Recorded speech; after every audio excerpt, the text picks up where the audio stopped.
It appears I missed a lot while out of town the last week. Neyland Entertainment District, what's that? A new football commitment that, reclassifies, and it's time for postseason baseball. Playing catch up and giving you my thoughts on a whole lot that happened over the last few days. This is Monday's Locked On Vols.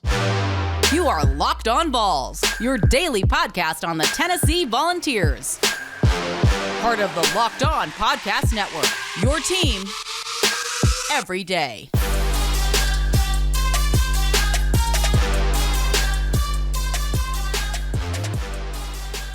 What is up, everybody? Welcome into it. This is your Monday edition of Locked On Vols. I'm your host, Eric Kane. Appreciate you guys, as always, for making Locked On Vols your first listen each and every day. Shout out everydayers. Appreciate you guys for being a part of the program here today. What's an everydayer? We'll come back tomorrow and you will find out. Happy to be back here. So I pre-produced, pre-recorded, pre-did a bunch of those shows last week and got some content up there every single day. Hope you guys enjoyed it. I hope you guys enjoyed some of the conversations, and a big thanks to all the guests who joined me to make that load a little less troublesome for me when I was doing it a couple of weeks ago. But I have not been in front of a microphone, in front of a camera, and talking to you guys what feels like forever. And so I'm happy to be back. Appreciate you guys for hanging out with me and making this show what it is. Please subscribe, Locked On Vols, on the YouTube channel. You know where to find it, wherever you get your audio listens, all that good stuff. I'm going to play catch up here on a Monday, right? A whole lot happened last week that I couldn't react to, obviously, in real time. You guys know the drill, you everydayers. When I go out of town, I pre-record,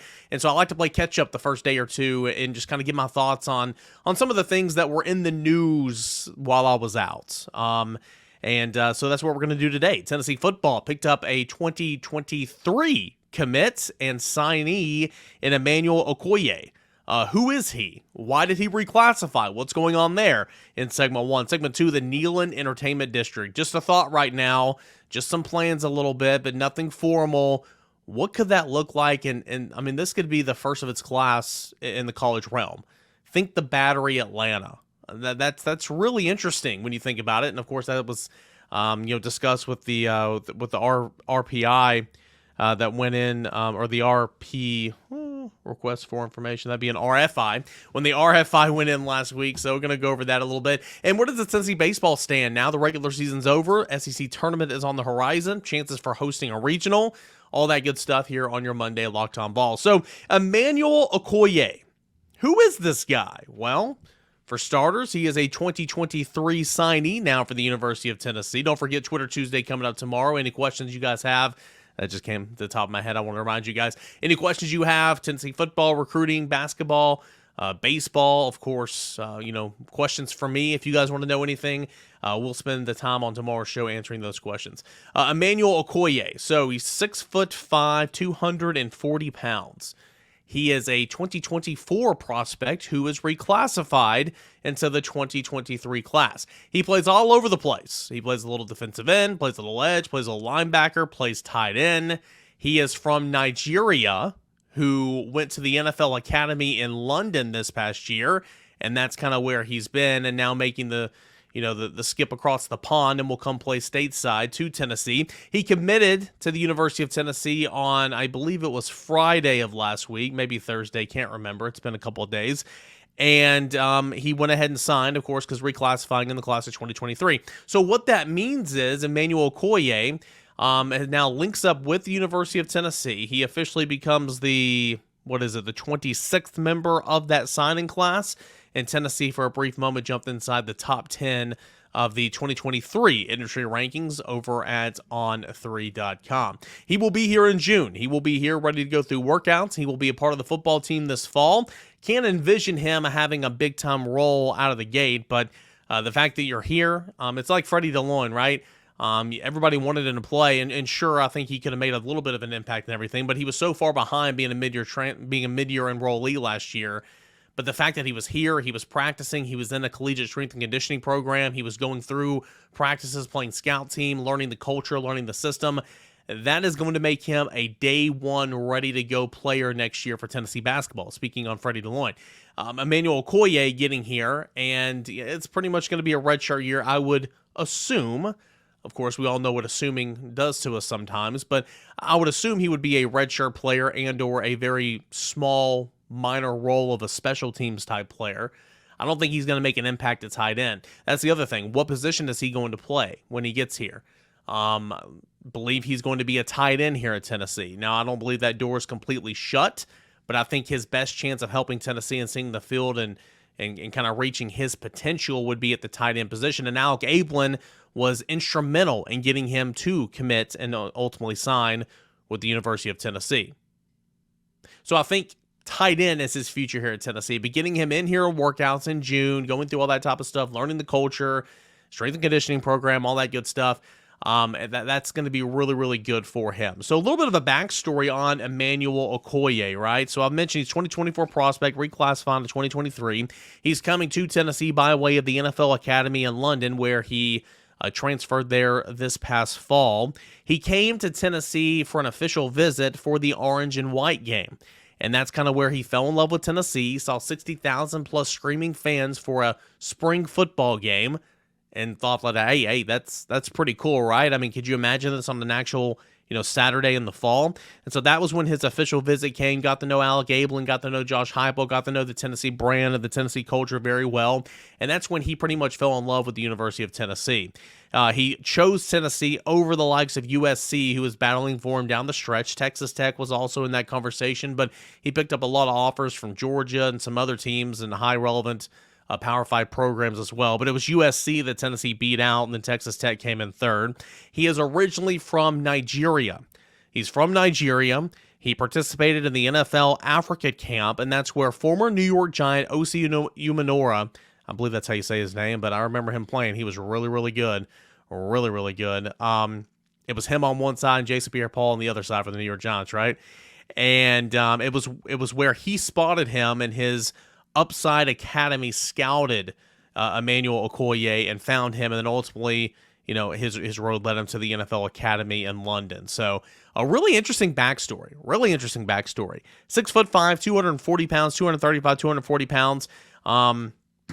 He's a guy that's, really enjoys Tennessee, and that's ultimately why he kind of pulled the trigger. Former NFL wide receiver Chris Durham, who is now the head football coach head of football at the NFL Academy, discussed with VolQuest what he's seen from Okoye during his time in London. Quote, Emmanuel, this is over at VolQuest.com from Matt Ray's Impact Analysis.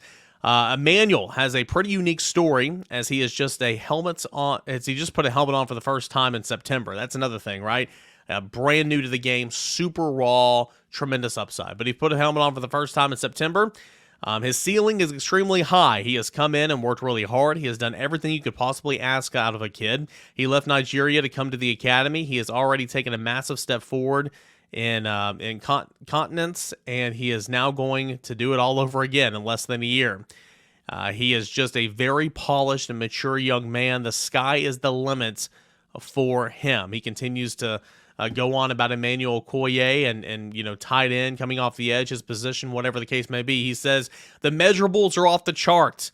Anything you are looking for, he has that from an athletic standpoint. Where he's going to need to catch up is just playing and getting the knowledge of the game to get more familiar with it.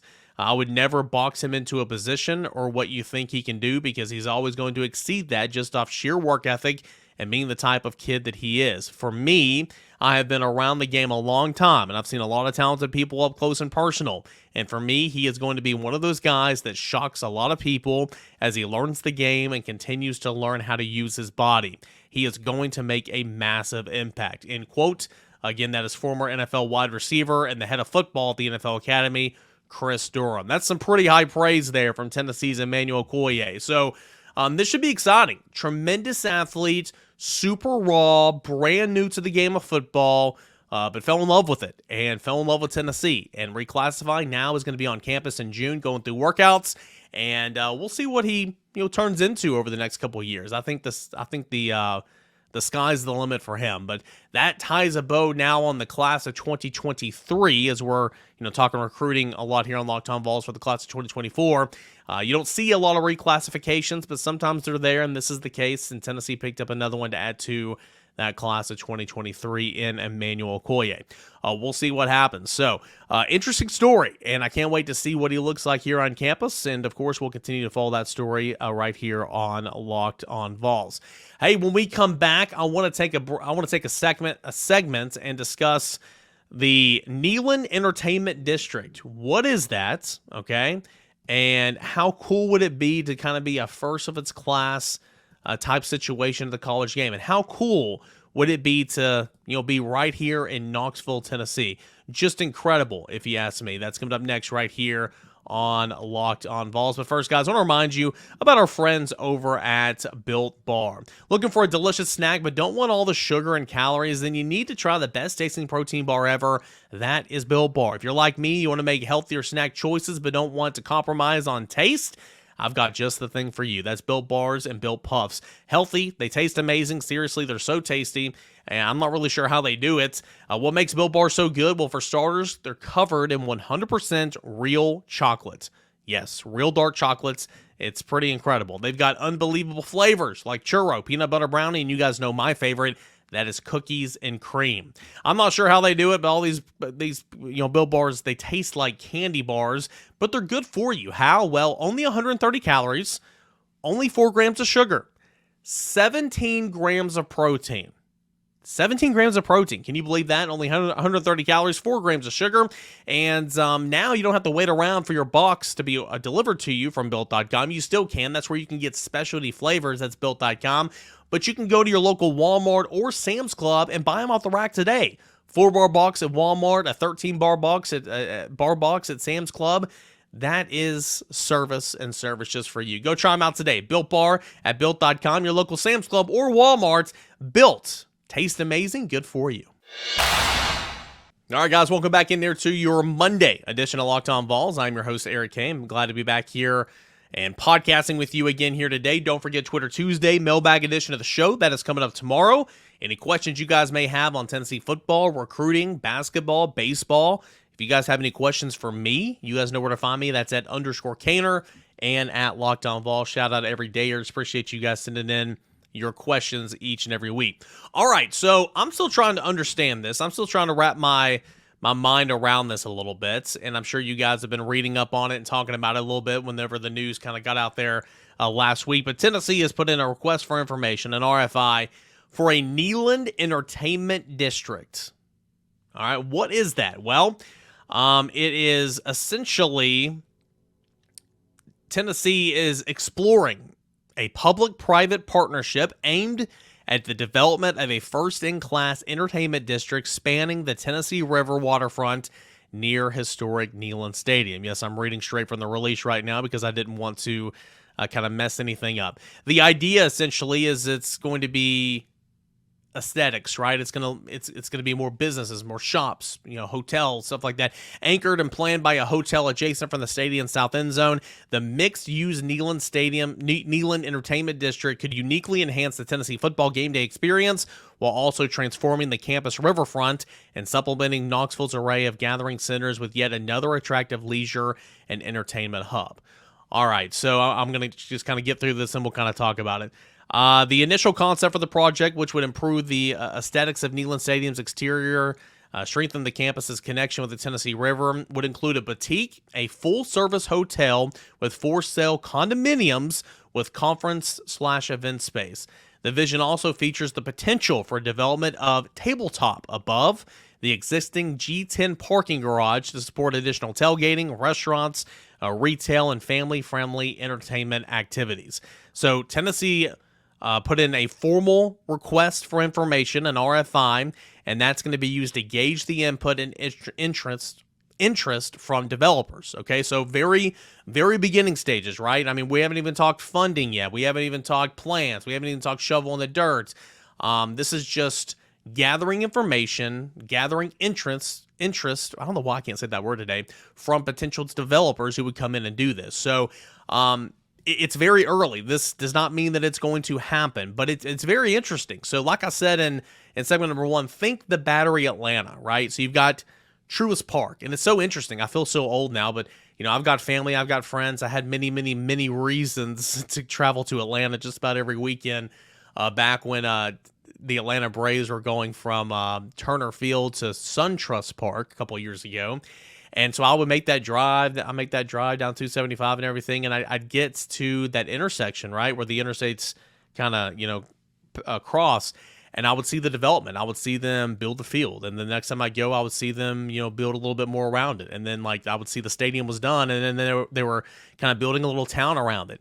And of course, I've made many trips to Truist Park since, and I've gone to many games. I've gone to the Battery Atlanta. I've gone and those shops in there and the bars in there and the restaurants in there, and I've parked there and everything. It's just really cool, right? If you've never been to the Battery Atlanta, it's pretty interesting. This isn't going to be exactly that, or I don't think the plan is, but it's going to be something like that. Essentially, the main attraction is the football stadium, right, for a football game. But again, you'll have shops, you'll have restaurants, you'll have bars, you'll have a tabletop where you can tailgate and all that type of stuff. You'll have a boutique, you'll have a hotel, and don't forget, there's already plans to have a pedestrian walkway around that area over the Tennessee River. So over the next 5 to 10 years, potentially that waterfront right there on Neyland Drive, and beyond the south end zone of Neyland Stadium, boy, it could be getting a major facelift. It could be getting just really cool stuff. And right, I mean, the release says it's going to add already to another venue, another destination point in Knoxville, in Knox County, and it would too strengthen the relationship with the Tennessee River that sits right there beyond the south end zone of Neyland Stadium. I think this is incredible. I think this is so cool. And a lot of you guys may be thinking, well, Tennessee only plays a couple of home games every single year. Yada, yada, yada. True, but the Battery Atlanta is open 24/7, but it's open 365 days a year. This would be the same case as well, as I'm trying to put my phone back on its little padded charger. I don't know if any of you guys have these little charging pads where you put your phone on there, but mine, it takes me like 4 times to get the right placement for it to charge. Anyway, it's on there. But the Battery Atlanta is open 365. You go there to eat, you go there to drink, you go there to hang out, you go there to shop. And that's what this would be a little bit right there. You could come in and stay at that hotel whenever you want. So sure, it's built around Neyland Stadium, but also it's going to be a business that will bring money, bring dollars, create some jobs, all that type of stuff right here in Knoxville, Tennessee. So I think this is awesome. This would be the first in its class, meaning there is no other university, there is no other place in college athletics in the United States of America that has ever done something like this. Doesn't mean they won't. They could very well, if Tennessee does this in the next 5-10 years, whenever it's built, they could take the blueprints and take the idea and go do it themselves as well. But it's got to be unique, right? Not every college town can make this work. Knoxville 100% could, because Knoxville has over 500,000 people, residents in the county and the surrounding areas, right? Knoxville, outside of Nashville, is the biggest SEC markets in the conference. Excuse me. So I'm getting jacked up. I'm getting a little jazzed up just thinking about this, right? It's going to be really cool if this goes into play. So what we know right now, an RFI, a formal request for information, RFI, formal request for information, has been issued right now to gauge interest from potential developers. What do they say? Could this be accommodating? How much money would this cost? That's a big thing. How much money is this going to cost? And then Tennessee would have to have a plan to come up with a dollar amount, all that type of stuff. But, I mean, could you imagine? Just think about this, guys. Picture this. I'm 30 years old, right? I'm married.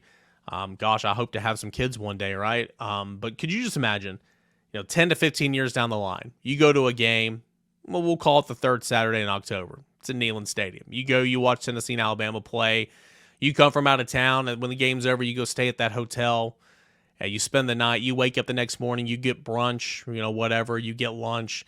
You go shopping, whatever. Have a day of it with the family. I mean, that's kind of what you're envisioning here. Or you come into town even before that, and you go tailgate on top of that G10 parking lot where those tabletops potentially could be. Just enhancing the game day atmosphere, but also it's a business model that will sustain in Knoxville, and it's right there on campus, right there at Neyland Stadium.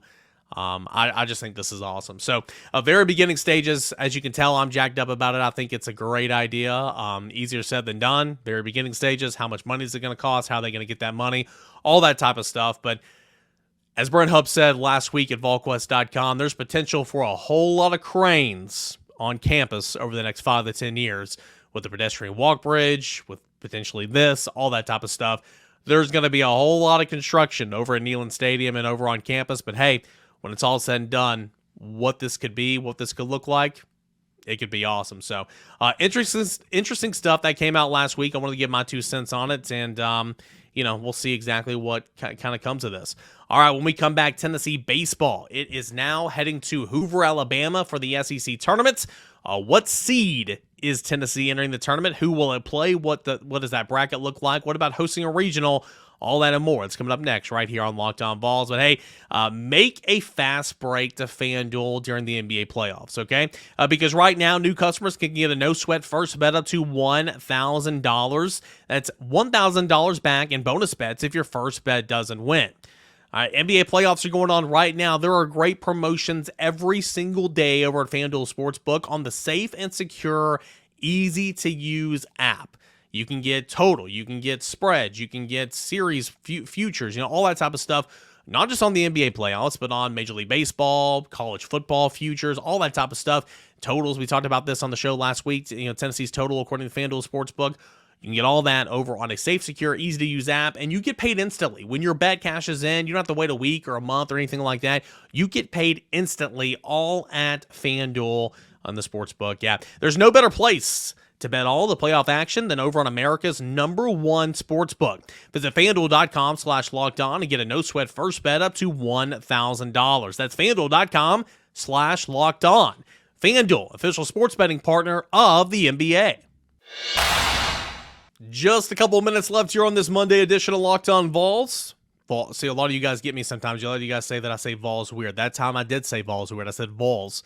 It's just because I was talking fast. Locked On Vols, not Locked On Vols, not Vols. Locked On Vols. There we go. When you do it every single day, when you've grown up in East Tennessee, sometimes you just talk really, really fast. And hey, you guys know that.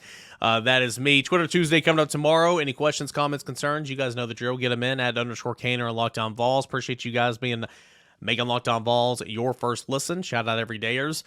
Tennessee baseball. Really interesting story here. So Tennessee wrapped up the regular season Saturday. And again, we don't talk a lot of baseball on this podcast because, quite frankly, it just doesn't move the needle. But it is postseason time, and Tennessee baseball has done a tremendous job closing the season the right way. Tennessee took 2 games out of 3 at South Carolina over the weekend. It was supposed to play on Thursday, got pushed to Friday. They were supposed to do a doubleheader on Friday, but because there was so much rain and so much sitting water in that outfield, they could only play 1 game on Friday, then had to play a doubleheader on Saturday. So ultimately, Tennessee did get all 3 games in, and for the first time all season long, Tennessee won a series on the road. Kind of hard to believe, right? Technically, it wasn't a series at Arizona, but Tennessee dropped 2 of 3 games played out in the desert. Tennessee was swept at Missouri. Tennessee dropped 2 of 3 at LSU. Tennessee was swept at Arkansas. Tennessee dropped 2 of 3 at Georgia.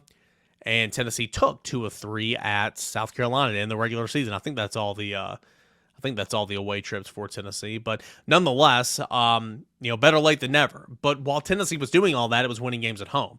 And while Tennessee was doing all that, the season turned around at the Vanderbilt series. Game 1, entering Game 1 for Vanderbilt about a month and a half ago. Tennessee was sitting at a 5-10 record in conference play. To simplify this conversation, if you want to be a lock for postseason, you've got to get to 15 conference wins. 14 could probably get you in, but if you want to be an absolute lock for a regional, you got to secure 15 wins in the SEC. And Tennessee was at 5-10 halfway through the SEC slate. Tennessee turned on the Jets. That game 1 against Vanderbilt a while ago, down by 2 runs in the bottom of the 9th inning. Quavaris Tears leads off that inning with a home run. Couple outs later, Dylan Dreiling comes up, ties the ball game with a solo home run. They go to extras. Griffin Barrett walks it off with a home run in the 12th inning. And then Tennessee went on just a tear from there. Tennessee swept Vanderbilt that weekend, swept Mississippi State the following weekend, took 2 of 3 at Kentucky. Last weekend at home, took 2 of 3 on the road at South Carolina this past weekend. The only series loss Tennessee suffered during that stretch was at Georgia. In Athens a couple weekends ago where it dropped 1 game to 2. But coming into that stretch, Tennessee was just brutal, suffering 3 straight losses to LSU, to Florida at home, and at Arkansas. But really that Vanderbilt game kind of turned the tide, if you will. So Tennessee this past weekend finished it off, winning 2 of 3, won 5-0 on Friday night, and Andrew Lindsey was spectacular. Dropped a 6-1 decision in Game 1 on Saturday when Chase Dolander 100%, in his words, had his best stuff of the season. It tied a career high of 13 strikeouts. He was incredible.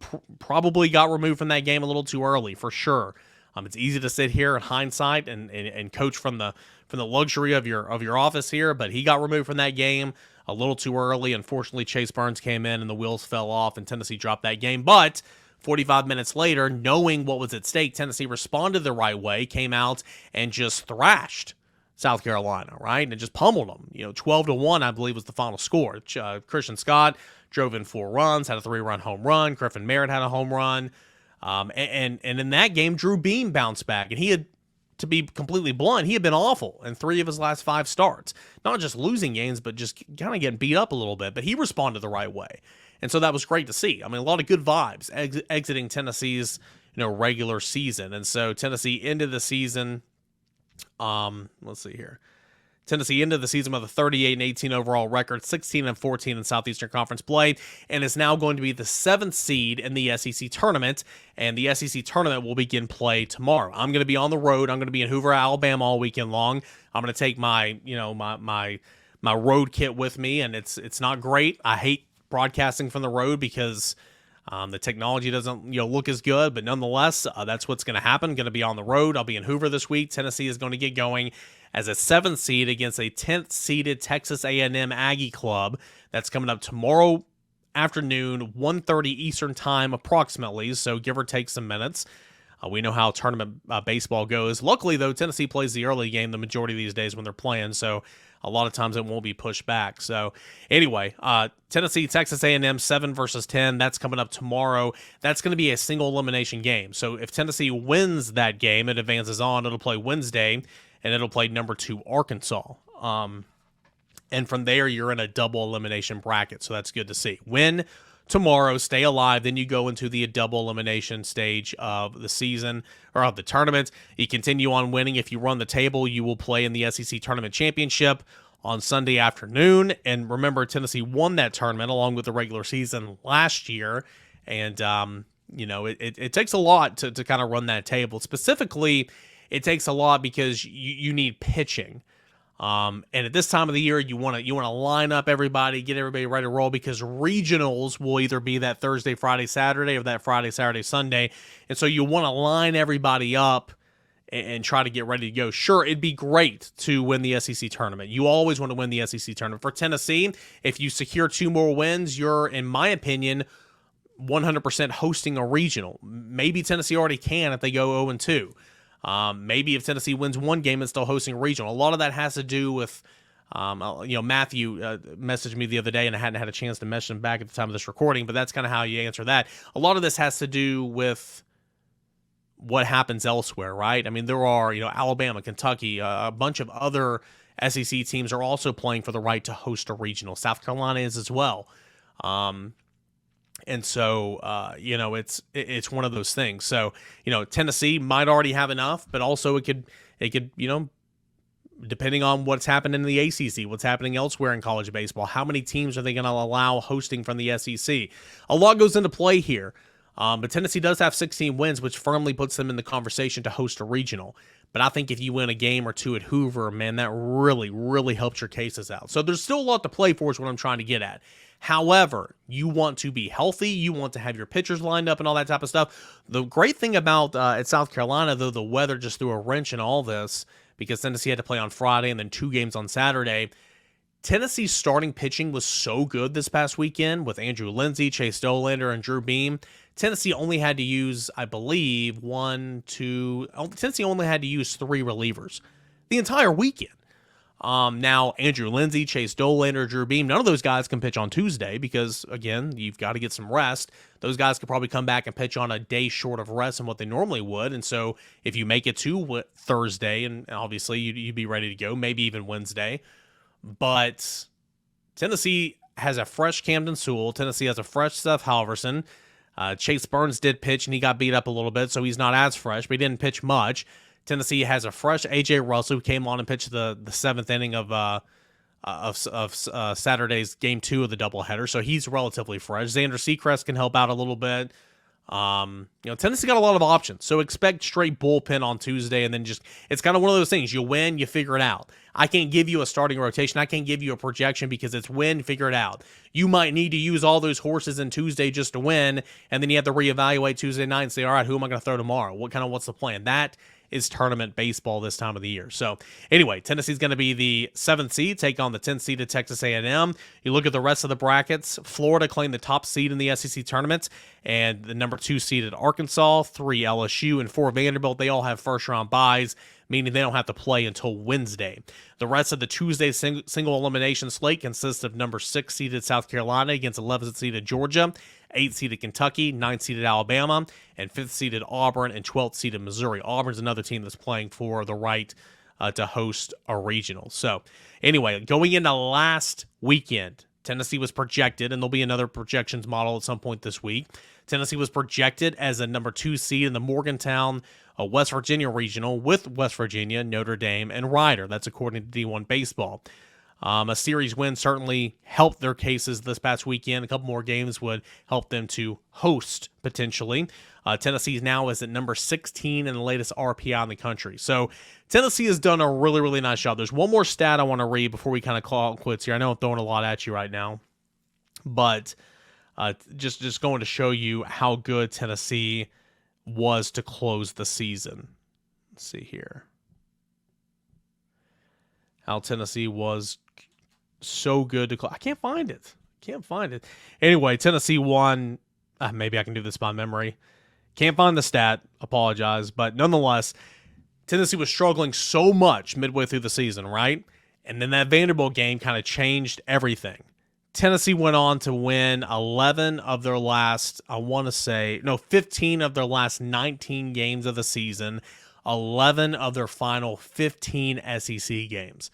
Tennessee closed so strong. It's pretty incredible to see the job that Tony Vitello and his staff has done this year. Even though they're frustrating, I get it. It's still pretty incredible. But Tennessee baseball will set its SEC tournament defense. It'll be going Tuesday. It'll be the second game on Tuesday, so somewhere around 1:30 Eastern time. And I'll be down there. You can follow me on Twitter @_Kaner for live coverage throughout the game. All right, that'll do it here for this edition of Locked On Vols, your Monday edition. Appreciate you guys for hanging out, making this what it is every single day. Shout out everydayers. Appreciate you guys making it Locked On Vols your first listen. If you're not an everydayer, show up tomorrow. You'll find out. Subscribe to Locked On Vols on the YouTube channel and wherever you get your listening podcasts, Odyssey app, Google Play, Spotify, Apple Podcasts, all that good stuff. Can't thank you enough for making this show what it is. I'm glad to be back. Glad to be back in front of a microphone. We'll do it again all week long. This is Locked On Vols.